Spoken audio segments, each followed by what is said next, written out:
Prestigious Junior College, IIT, JEE, NEET Academy, Seat Guarantee Program.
ఓ ఆడపిల్ల వేళకాని వేళలా స్నానం చేసిందంటే తినకూడని మాట ఏదైనా చెవిని పడి ఉండాలి, లేదా పడకూడని కోరిక ఏదైనా మనసును పడి ఉండాలి.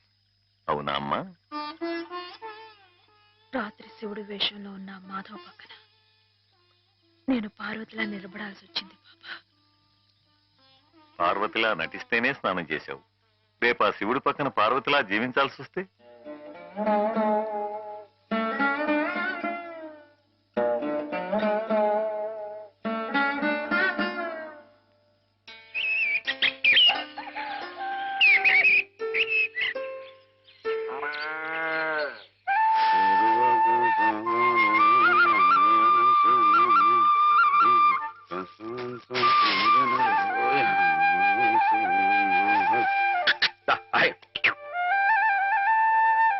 హేమా, పెద్ద ముత్తైదువులా ఆ చీరేమిటి? పాల కోసం ఆ బిందె ఏమైంది నీకు ఇవాళ? ఏం కాలా, నేను వెళ్ళి నీళ్లు తీసుకొస్తాను, నువ్వు వెళ్ళి పాలు తీసుకురా. రోజు నువ్వు వెళ్ళి పాలు తీసుకొచ్చేదానివి, ఇవాళ కొత్తగా ఏం మార్పు వచ్చింది? నిన్నటి ఆదివారం వెళ్ళిపోయి వాళ్ళ సోమవారం వచ్చింది, అదే మార్పు. పెద్ద మాటలు. నేనెప్పుడో నీళ్లు తీసుకొచ్చేసాను, నువ్వు వెళ్ళి పాలు తీసుకురా. టైంకి సరిగ్గా కాఫీ అందకపోతే ఒక్క నిమిషంలో సోమవారాన్ని మంగళవారం చేసేస్తాడు నాన్న. నువ్వు వెళ్ళు.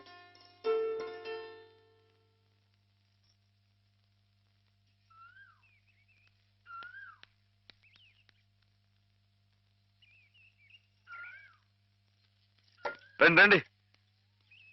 ఏంటమ్మా గారు ఆలస్యం లేచారేంటండి? కళ్ళు కలవల్లా ఉన్నాయి. పాలు పాలు రెడీయేగానండి. రాత్రి స్టేజ్ మీదకి అసలు నిజంగానే ఆదిశక్తి వచ్చి ఉంటుందండి. చూశారు కదండి రాత్రి మీరు వచ్చిన వంగతో వాళ్ళందరినీ ఎలా ఉతికి పారేశానో. పాలు రాత్రి దెబ్బతో నాకు గట్టి నమ్మకం వచ్చేసిందండి. నాకు ఎప్పుడు ఏ ఆపద వచ్చినా మీరు వచ్చి కాపాడేస్తారని. నువ్వు జాగ్రత్తగా ఉంటే నీకు ఆపదలు ఎందుకు వస్తాయి? అసలు ఎదుటివాడిని చదవగలిగే లౌక్యం నీకు రావాలని రోజు దేవుడికి దండం పెట్టుకుంటున్నాను. నిజమా అమ్మాయి గారు? రోజు నా గురించి మీరు దేవుడికి దండం పెట్టుకుంటారా? పాలు చూడు. బాగుంది నాన్న, బాగుందండి. శుభం. మరి అబ్బాయికి అమ్మాయి నచ్చింది కాబట్టి ఆ ఇచ్చిపుచ్చుకోవడాలు కూడా మరి మాట్లాడండి బాబు. అబ్బాయి గారికి అమ్మాయి గారు పాస్ అయిపోయి సరే అండి, మరి అమ్మాయి గారికి అబ్బాయి గారు పాస్ అవ్వట్లేదు ఏంటండి? అయ్య బాబా. వెళ్తాం గారు మిమ్మల్ని కొంచెం బయటికి రండి. రండి. అమ్మాయి గారు మీకు పెళ్లి కొడుకు అన్ని విధాలా నచ్చితేనే ఈ పెళ్లి జరుగుతుంది, లేకపోతే జరగదు. చెప్పండి, మీకు అబ్బాయి నచ్చాడా? ఆడపిల్లలు నువ్వు ఇట్ట అడగగానే అట చెప్పేస్తారా? రైటే లేండి, ఇటప్పుడు కొంచెం ఇరకాడంగానే ఉంటుంది. ఓ పని చేయండి, అబ్బాయి మీకు నచ్చితే నవ్వుతూ తలదించుకోండి, నచ్చలేదనుకోండి కోపంగా నాకేసి తిరిగి చూడండి. అయ్యి బాబు అదేంటండి? అటు నవ్వు కాదు ఇటు కోపం కాదు, అటు బాధగా చూసి అర్థం ఏంటండి? నాన్నని చెల్లెల్ని మిమ్మల్ని అందరినీ వదిలి వెళ్ళాలంటే బాధగా ఉంది. రైటేనండి. ఆడపిల్ల అంటే అంతే కదండి. పాప రేపు హేమ గారు కూడా అంతేలే. వదిలేస్తే లింకులు పెట్టేస్తాడు. నీకాయన నచ్చారా లేదా అది చెప్పు. ఏమండి? పాస్ అయిపోయినట్టే. మా అమ్మాయి గారికి అబ్బాయి గారు పాస్ అయిపోయారండి.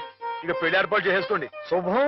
అయితే కట్న కానుకల విషయాలు కూడా మరి ఏమండో మేమే బంగారం లాంటి ఆడపిల్లలు ఇస్తుంటే ఇంకా ఎదురుగుతారండి బాబు. ఆయ్. నువ్వు ఊరుకో. ఆయ్. సంతలో పశువుని పెట్టి బేరం ఆడినట్టు నన్ను మధ్యలో పెట్టి బేరం ఆడడం నాకు సుతరాం ఇష్టం లేదు. నేను అలా బయట నుంచి ఉంటాను, మీరు మాట్లాడుకోండి. మా వాడు చిన్నప్పటి నుంచి అంతేలేండి. కొన్ని పద్ధతులున్న మనిషి, మధ్యతరగతి వాళ్ళం కదా. తప్పని తెలిసినా కొన్ని బాధ్యతలను నెరవేర్చడానికి కొన్ని పనులు చేయక తప్పదు మరి.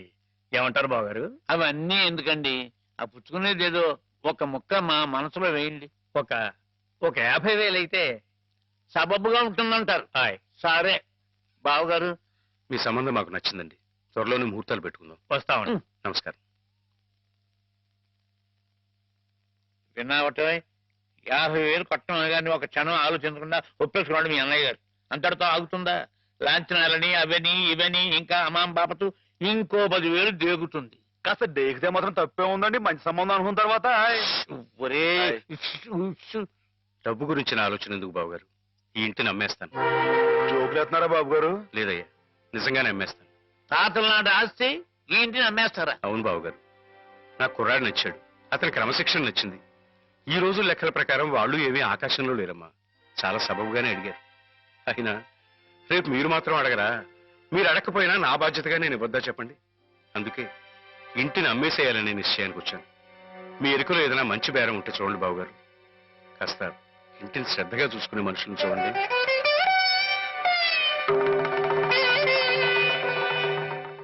బామ్మగారు. ఎవరు? మాధవ. హాయ్. రా బాబు కూర్చో. మా వెధవా ఇంట్లో లేడు. నేను మీతోనే పని నుండి వచ్చానండి. నా కోసమా? ఉమ్. ఏమిటి బాబు? నేను మిమ్మల్ని ఒకటి అడుగుతానండి. మీరు కాదనకుండా నాకు మాట ఇవ్వాలి. ఏమిటది? ముందు మాట ఇవ్వండి, తర్వాత చెప్తాను. సరే మాట ఇస్తున్నాను. ఏమిటో చెప్పు. ఇదిగోండి, ఈ డబ్బు తీసుకోండి. డబ్బా? హాయ్. ఎందుకు? ఇది మీ డబ్బుగా బాబు గారికి మీరు ఇవ్వాలి. నా డబ్బుగా బాబు గారికి ఇవ్వాలా? హాయ్. ఎందుకని? లలితమ్మ గారికి మంచి పెళ్లి సంబంధం కుదిరిందండి. 50,000 దాకా కట్నం అడిగారు. ఆ డబ్బు కోసం బాబు గారు ఇల్లు అమ్మేస్తున్నారు. ఇల్లు అమ్మేస్తే ఆయన ఏమైపోతారు పాపం? అందుకే కదండి ఈ డబ్బు ఇస్తున్నాను. నాకు ఎప్పటి నుంచోనండి బాబు గారి పుస్తకం వచ్చేయించాలన్న చిన్న ఆలోచన ఉందండి. ఆ కోరిక ఉపయోగించుకుని ఈ డబ్బు బజార్ కింద ఇచ్చామనుకోండి, ఆ పెళ్లి ఖర్చుకి ఉపయోగపడుతుంది, ఆ ఇల్లు నిలుస్తుందండి. అవును, ఇంత డబ్బు ఎక్కడిది నీకు? అప్పు చేశావా? నాకు ఆవులున్నాయి కదండి, అందులో కొన్ని అమ్మేశానండి. మిగతావేమో బేరం పెట్టాను. ఇలా అన్ని అమ్మేసుకుంటే నువ్వేం తిందామని.